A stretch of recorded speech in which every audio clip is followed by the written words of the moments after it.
Hey guys, Matt here at the Brewery. Happy Homebrew Wednesday.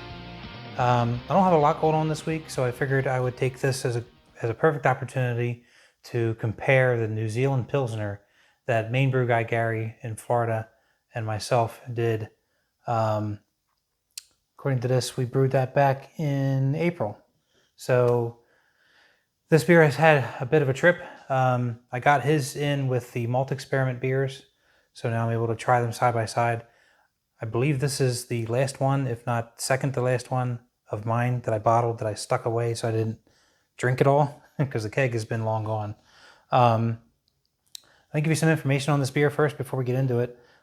We brewed the exact same beer. In fact, we used almost the exact same ingredients in a lot of things. Like for example, I didn't have some of the malt and he didn't have the yeast. So we ended up just sort of sharing the ingredients. Like I had mailed him an overnight package for the yeast. He sent me some of the hops that I was missing and the torrefied wheat that I didn't have. So we kind of it was a spur of the moment thing. Like, hey, let's brew this tomorrow, and we made it work.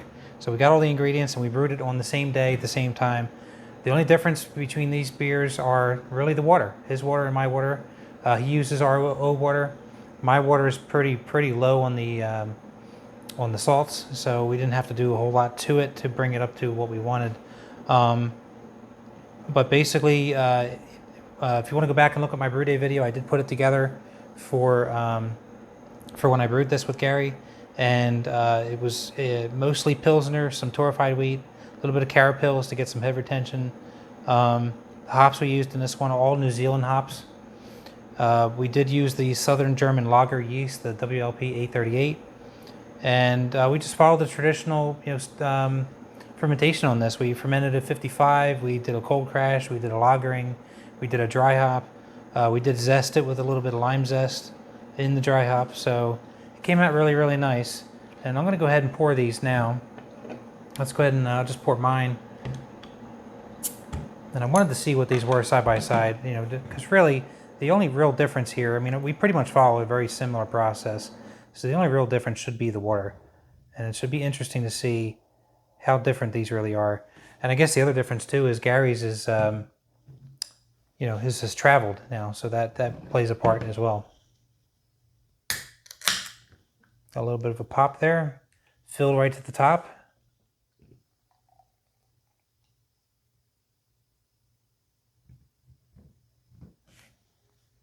Look at that. That is 2 identical beers. Look at that. Very, very nice. So you can see color. Perfect. Spot on. Clarity, spot on. Carbonation, spot on. I mean, you couldn't get this to be any more perfect, I think, than we got. So let me come around here to the camera. Look at that.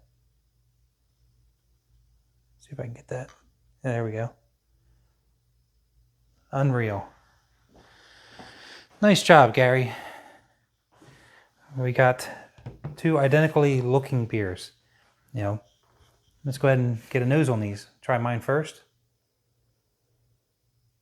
So you do get a little bit of the, it's a very clean aroma to this beer.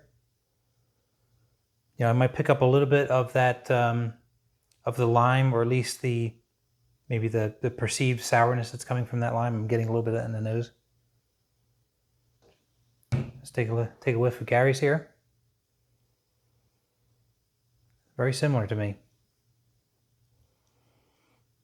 Yeah, I'm not picking up on the lime as much on his. Now he did. I think he followed a little bit different of a process. Since I was kind of short on kegs, the way I kind of transferred the beer around, I didn't really have a chance to dry hop it and then move it. So what I ended up doing was I moved it to dry hop it and then moved it again.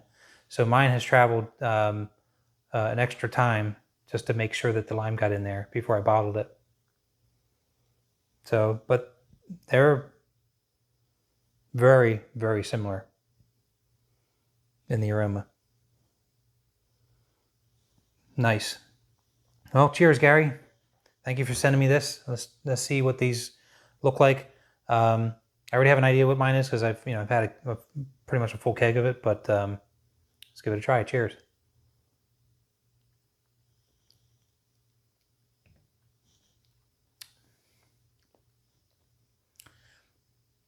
Yeah, so over time, this is definitely mellowed out. When I first bottled it and first put it into the serving keg, essentially, the lime was still pretty prevalent.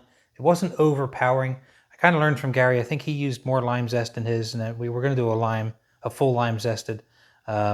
Gary, you can comment below and see and let me know how far off I am on this. But I believe you said you did a full lime. If not, you did like a 3/4 of a lime. So, and you did say it was a bit much. So I ended up going even lower than yours. I have it marked down that I did about half to 3/4 of a lime. So I went very, very light on it because I didn't want to overpower it. And I remember what the lime did to a beer that I've done in the past. I made a lime Pilsner before, and it just killed the head on it, and the lime was a bit much. So lime zest definitely goes a long way.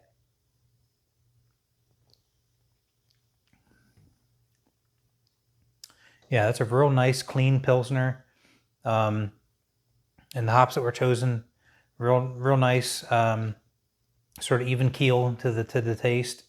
And the lime, after sitting for a while, it's given it a nice accent, but it's not too much. So I think the lesson to be had there, at least with my version, is if I'm gonna do the lime zest on anything again, go real light on it and just let it sit for a while because it mellows out nicely.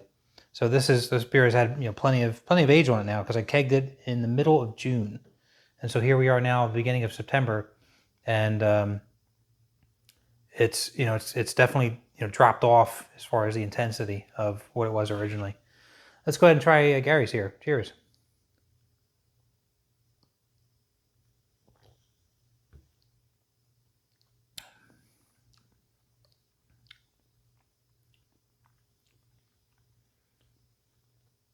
So Gary's, I can pick up a little bit more of the of what the hops are bringing in this. I can definitely get a little bit more of that hop character in his. It's not like it's not a huge difference, but I can definitely notice them more in his.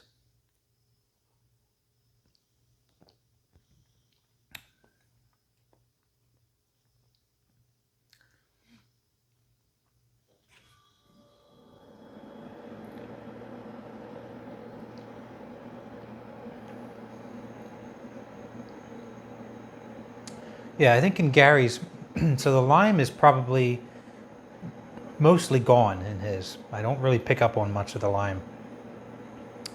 But I do pick up a little bit more of the hop character of his. Not much. There's a slight difference. But these two beers are almost identical. That is scary that we achieved a very similar beer. That's pretty awesome. And actually, speaking of Gary, we got to talking again over the last couple of days here. We are setting up our collaboration. We're going to do another collaboration. We're aiming to brew on Sunday. I took off so I can get it done, and he's of course off. Gary typically brews in the morning, but because I've been working full time overnight, I try to keep an overnight schedule. So I'll probably just join him halfway. He's probably going to still start in the morning, and I'll start as early as I can. So, excuse me. I probably get off of work about 7:30, 8 o'clock in the morning. I'm going to go to bed. I'm not going to brew straight away. I guess I could and pull an all-nighter in my case, but I'm not going to do that. I know I'm going to be pretty tired at 8 o'clock in the morning.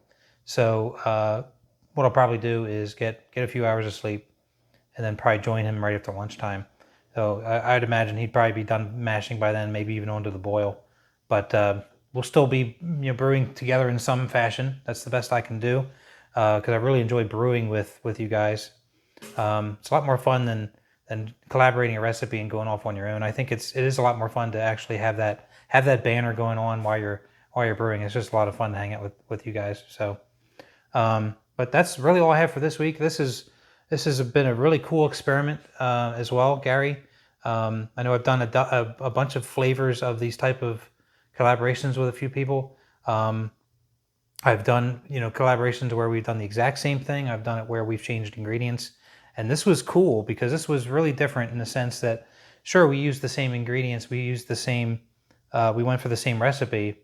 The only real difference was the water that we put into this. And the coolest part about this experiment was how we pulled it off, getting the ingredients to each other on time to brew at the same time. So, the ingredients that went into both of these are they're from the same source. It's really cool how similar these are, and it makes sense. So, going out double fisted here, guys. And Gary, thank you again for the experiment. This was a lot of fun, a really cool collaboration. I look forward to doing the Oktoberfest with you over the weekend, and we'll see you guys on the next one. Take care. Cheers.